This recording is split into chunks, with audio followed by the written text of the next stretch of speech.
The murders of Tupac and Biggie were technically similar. Both late-night gang-style drive-by shootings that were, in my opinion, both carried out by active gang members, but otherwise wildly different in how they were handled. While Tupac's alleged killers went back home and bragged about it to half of Compton, the people behind Biggie's murder kept things a lot closer to the vest. With both murders, some people have speculated that they were professional hits, which I think is baseless. But the Biggie murder's prime suspect from an investigation conducted 15 years ago was actually pretty close to being a professional hitman, just a gang version of it. This is everything we know about the shadowy figure known as Wardell Poochie Fouse.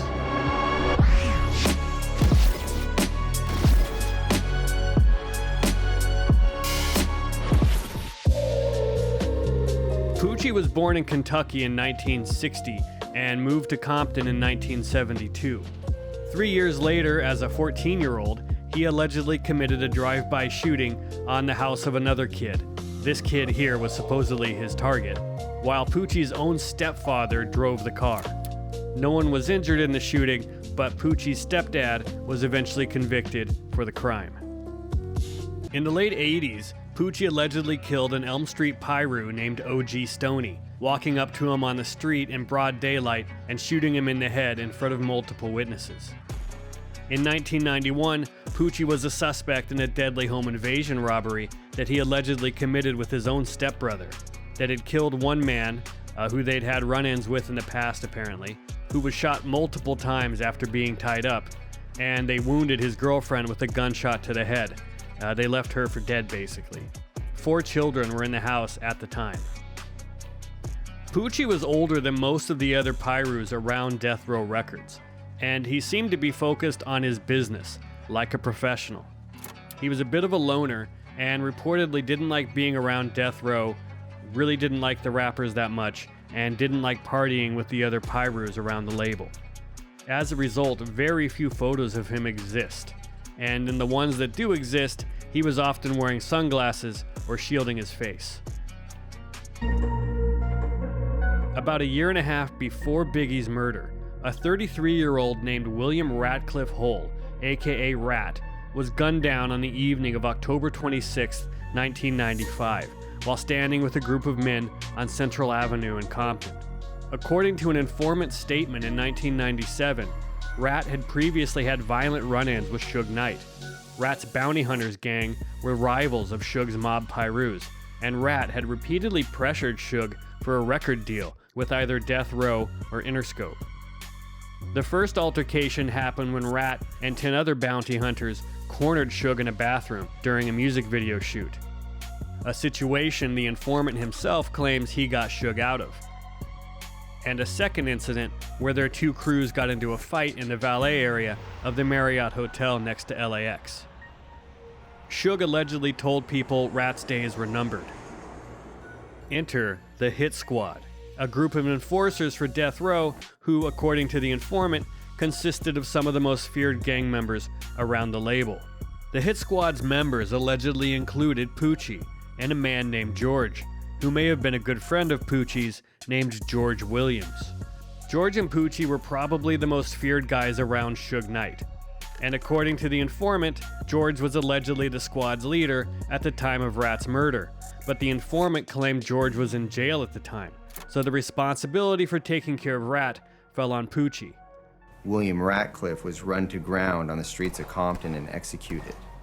Suge allegedly said in regard to Poochie's actions, "He doesn't fuck around, that's how I want him to do it." Poochie is also suspected of being involved in the murder of another bounty hunter named Smoothie in a hit that had also allegedly been done on orders. 7 months after Rat's murder, in May of 1996, a well-known Compton drug dealer and artist manager named Bruce Richardson got into a fight with associates of Suge Knight's outside of a club. Richardson was well known for being experienced with karate. In the informant's version of events, Knight witnessed the fight and convinced Richardson to end it.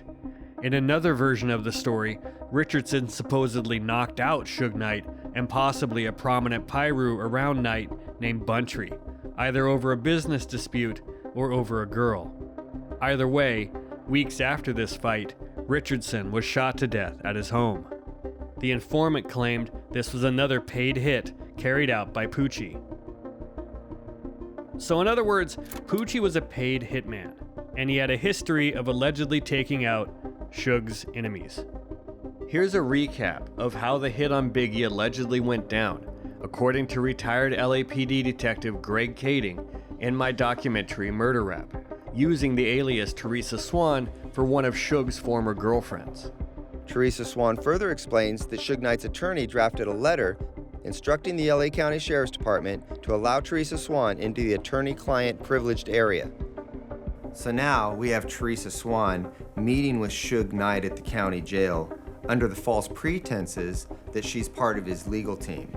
This, of course, allows her to have conversations with him that cannot be monitored or overheard.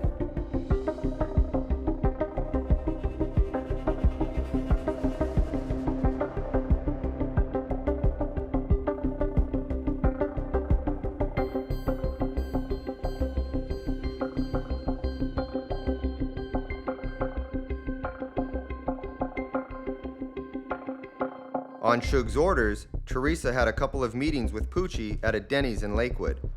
Poochie asked her how he was going to get paid for the hit, and she assured him that once it was done, she'd get him the money. The only thing about that ever made me raise any type of eyebrows regarding the possibility of someone being involved in the Biggie assassination would be a request from Norris Anderson, who was the general manager of the company at the time, to think of a way, or did I know of a way, to get $25,000 of cash to one of Suge's female friends. When Suge Knight had bought his 1995 Chevy Impala, he had also purchased a Chevy Impala for Poochie. There were rumored to be that Suge and he bought an Impala at George Chevrolet in Bellflower, California at the same time. We also discovered prison letters from a blood named Roderick Reed, written in 2004. Communications between him and the discredited FBI informant Kevin Hackey. In Roderick Reed's letters, he mentions on several occasions that he knows that Poochie is the one who killed Biggie Smalls.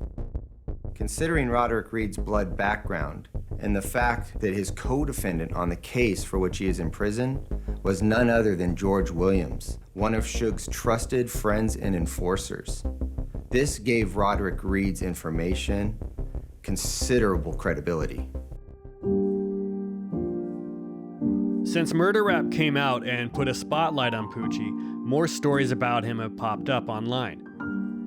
One commenter claimed Poochie had a love for Big Jake Robles, who was killed in 1995 while in Atlanta with Suge, which was most widely blamed on an alleged bad boy associate named Anthony Wolf Jones, although never officially solved.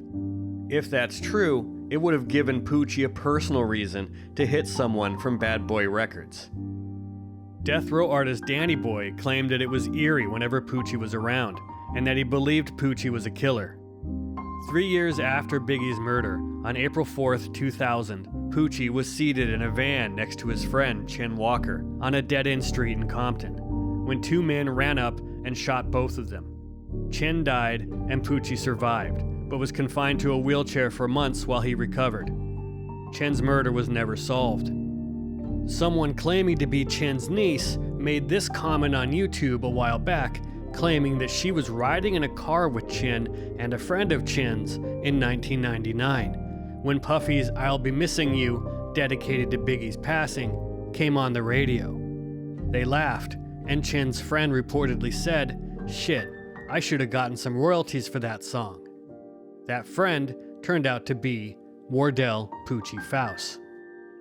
A gang member named Snake was rumored to have been involved in the shooting of Chen and Poochie, and it was Poochie who was believed to have gotten revenge when Snake was killed a few months later.